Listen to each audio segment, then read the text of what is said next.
Bismillahirrahmanirrahim. Assalamu alaikum. Dear students, I hope you all will be fine. And today we will discuss about our new book that is Growing with Values. अगर मैं आपसे पूछूं कि values, what are values, तो आप मुझे क्या answer करेंगे? डेफिनेटली आप मुझे यही बोलेंगे जो हम मैथ्स में डिजिट्स या नंबर्स पढ़ते हैं उनको हम क्या कहते हैं कि ये वैल्यूज़ हैं. लेकिन यहाँ पे वैल्यूज़ का ये मतलब नहीं होता.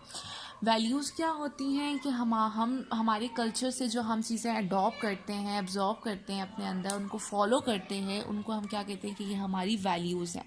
फॉर एग्ज़ाम्पल किसी की भी फैमिली में कोई फेस्टिवल है और उसको वो अपने तरीके से अपने तरह से जो है वो उसको सेलिब्रेट करते हैं, तो क्या कहेंगे कि ये उस फैमिली की वैल्यूज़ हैं. वैल्यूज़ हमारे किसी भी एक्शन या किसी भी चीज़ की इंपॉर्टेंस को शो करते हैं. ये हमें बताते हैं कि हम जो एक्शंस या एक्टिविटीज़ जो भी परफॉर्म कर रहे हैं उसके बेस्ट तरीके बताते हैं कि उसको कैसे परफॉर्म करें, और ये वैल्यूज़ हमें रहने के भी तरीके बताते हैं. Right now come to your book and open your page number 6, and on page number 6 it is written that be a good neighbor. ठीक है, एक अच्छे नेबर बने. अब ये बी अ गुड नेबर भी एक वैल्यू है.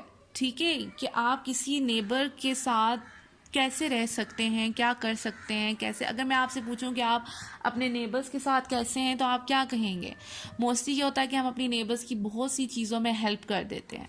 ऐसा ही होता है ना. तो ये भी क्या है, आपकी वैल्यूज़ हैं, आपको ये सिखाई जाती हैं. हम यही वैल्यूज़ सीखते सीखते क्या हो जाते हैं, बड़े हो जाते हैं. इसीलिए growing with values. Now let's start it. We live in an area where many other people beside our family live. कहते हैं कि हम जहाँ रहते हैं, जिस एरिया में, जिस इलाके में रहते हैं, वहाँ पे बहुत से लोग हमारी फैमिली के अलावा भी रहते हैं. We call these people who live in our building और इन आवर स्ट्रीट और नेबर्स. वो लोग, हम इन लोगों को क्या कहते हैं जो हमारी बिल्डिंग में या हमारे घर के आसपास घरों में या उसी स्ट्रीट, उसी गली में ढेर सारे घर जो हैं उनमें जो लोग रहते हैं उनको हम आसपास के लोगों को क्या कहते हैं, आवर नेबर्स, हमारे पड़ोसी. The people who live around us in school and office can also be called our neighbours. वो लोग जो हमारे इर्द गिर्द, हमारे स्कूल में भी या हमारे ऑफिस में भी जो रहते हैं उनको भी हम क्या कहते हैं, नेबर्स. Story time. अब हम नेबर्स के साथ कैसे अच्छे हो सकते हैं वो हम एक स्टोरी के थ्रू जो है वो समझते हैं. हेल्पिंग नेबर्स, जिसका भी हमने बात की कि हम, यह भी हमारी वैल्यू है कि हम नेबर्स की मदद करें. ठीक है, अब हम स्टोरी के थ्रू समझते हैं. Johnsons and Smiths were neighbours. क्या कह रहे हैं कि जॉनसन जो है और स्मिथ जो है वो क्या है, एक दूसरे के पड़ोसी, एक दूसरे के नेबर्स हैं. They resided in the same society. वो एक ही सोसाइटी में रहते हैं. रिसाइडेड मतलब रिहाइश पजीर, एक ही जगह के रहने वाले. Mr and Mrs Johnson had a son. Mr and Mrs Johnson का एक बेटा है जिसका नाम क्या है, Tony. Mary and Sean were the children of Mrs and Mr Smith. Mary और शॉन जो है वो किसके बच्चे हैं, मिसेस एंड मिस्टर स्मिथ के.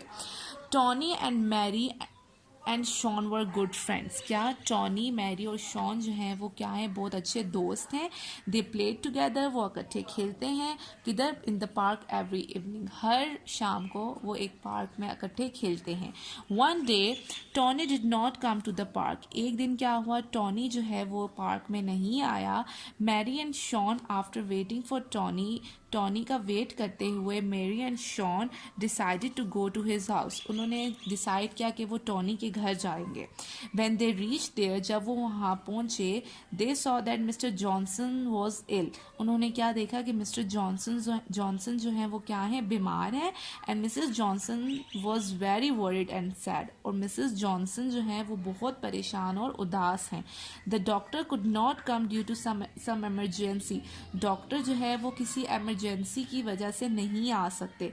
आई want to take him to the clinic. मैं मिस्टर जॉनसन को क्लिनिक लेके जाना चाहती हूँ.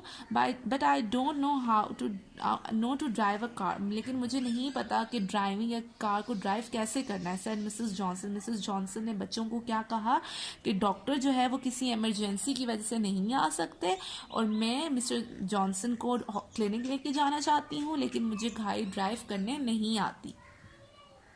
Mary and Sean went near the sofa.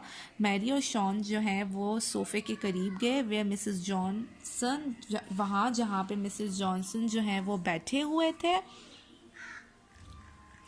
Please do not worry, please आप घबराएं मत, मत परेशान हो, बराए मेहरबानी। उन्होंने बच्चों ने मिस्टर जॉनसन को क्या कहा कि प्लीज़ आप घबराएं मत। We will help you. They rushed back to their home. उन्होंने क्या कहा, हम आपकी मदद करेंगे, आप परेशान ना हो। राइट उन्होंने किसको कहा, मिस्टर जॉनसन को कहा कि आप परेशान मत हो। उन्होंने मिस्टर जॉनसन को कहा कि आप परेशान मत हो, हम आपकी मदद करेंगे, और वो जल्दी से अपने घर की तरफ भागे। They told about the problem to their father. उन्होंने, शॉन और मैरी ने जल्दी से घर भागे और उनको ये प्रॉब्लम जो है अपने बाबा को बताई, फादर को बताई। Mister Smith at once picked up his car keys and took Mr. Johnson to the doctor. Mrs Smith ने एकदम बच्चों की बात सुनते हुए क्या किया, अपनी गाड़ी की चाबी उठाई और जल्दी से मिस्टर जॉनसन को डॉक्टर के पास ले गए। He bought medicines and fruits on the way back. उन्होंने वापसी पे क्या किया, मेडिसिन ली, दवाइयाँ ली और फल लिए। You are very helpful and kind said Mrs Johnson. Mrs Johnson ने क्या कहा मिस्टर स्मिथ को कि आप बहुत अच्छे और आप बहुत हेल्पफुल हैं, आप मदद करने वाले हैं। Good neighbours always help each other. तो इस पर मिस्टर स्मिथ ने क्या कहा कि अच्छे नेबर्स जो होते हैं, अच्छे पड़ोसी जो होते हैं, वो हमेशा एक दूसरे की क्या करते हैं, मदद करते हैं। Mister Smith replied with a smile. तो मिसेस स्मिथ ने क्या किया, एक smile the. Let us make a get well soon card for Mr. Johnson, said Sean. Sean ने क्या कहा, चलो हम मिस्टर जॉनसन के लिए क्या करते हैं, एक get well soon, जल्दी से ठीक होने के लिए कार्ड बनाते हैं। Mary and Sean went to see Mr Johnson the next day. अगले दिन मैरी और शॉन जो हैं मिस्टर जॉनसन को देखने के लिए गए, उनका पता करने के लिए गए। How are you today Mr Johnson, asked Mary. Mary ने पूछा, मिस्टर जॉनसन अब आप कैसे हैं। We got something for you, said Sean excitedly. Sean ने खुशी से कहा कि हम आपके लिए कुछ लाए हैं। They gave the get well soon card. उन्होंने, शॉन और मैरी ने मिस्टर जॉनसन को क्या दिया, गेट वेल सून कार्ड जो उन्होंने बनाया था। Thank you Mary and Sean, said Mr Johnson. तो मिस्टर जॉनसन ने उन दोनों को क्या कहा, थैंक यू, और साथ क्या कहा, आई फील बेटर नाउ, मैं अब बेहतर महसूस कर रहा हूँ। Just like the Smiths we should help our neighbours whenever they are in need of it. इसी तरह जिस तरह जो स्मिथ की फैमिली थी, उन्होंने मिस्टर जॉनसन अपने नेबर्स की हेल्प की, तो इसी तरह हमें भी चाहिए कि जब भी हमारे नेबर्स को हमारी ज़रूरत हो तो हम उनकी मदद करें। We should be friendly with our neighbours, और हमें अपने नेबर्स के साथ, हमें अपने पड़ोसियों के साथ क्या होना चाहिए, फ्रेंडली होना चाहिए। And live happily with each other, और हंसी खुशी एक साथ रहना चाहिए। So students, what we learn from this topic, हमने क्या सीखा कि हमें अपने नेबर्स का ख्याल रखना चाहिए और हर तरह से जब भी उनको हेल्प की ज़रूरत पड़े तो उनकी क्या करनी चाहिए, हेल्प करनी चाहिए। Now what you have to do is, अब आपने घर पर इसकी रीडिंग करनी है, इस स्टोरी को पढ़ना है, और अपने बड़ों को भी या अपने से जो छोटे बहन भाई हैं उनको भी ये स्टोरी बतानी है, सुनानी है, और इससे जो आप सबक सीखेंगे, जो आप लेसन लर्न करेंगे, वो भी आपने शेयर करना है। Right, this is all for today. Thank you.